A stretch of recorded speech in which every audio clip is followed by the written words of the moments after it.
Hello, we are here for one more lesson of this T-Flex CAD training course, and the topic for today will be the custom elements.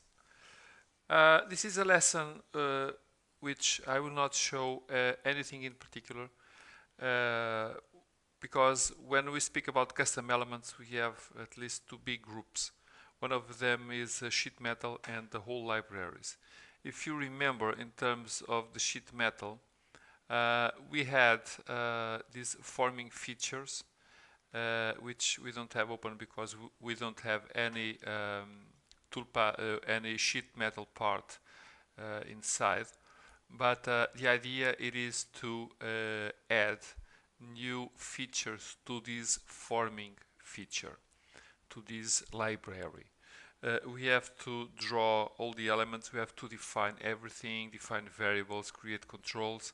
So it's a little long, it's a long process, so I will not do it for this video. And I would like very much that you could see our theoretical side, because we have some explanations that are not easy for this very specific topic to show them on the video. One of the group is sheet metal, the other group is whole, because in wholes we do have also some, let me try to show, we have a library of wholes also, so we have a lot of different things, and we can add new types for this already long library.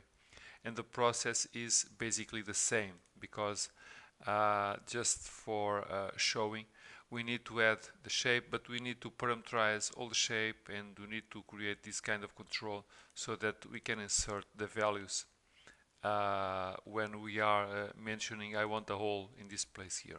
So this is a little long to show all the steps, and some of them are not easy. For that purpose, please consult our theoretical part of this course, and we will do very specific videos for each one of these things with very, I hope, easy examples, so that you can see exactly what is involved in creating each one of these elements. For the moment and for this lesson, it will stay only the global idea that we can insert new elements either for the whole shapes as well for the forming feature shapes that are these ones here, and we have more. So we can add them with some preparation first. So please consult us for any questions and any help that you might need on this.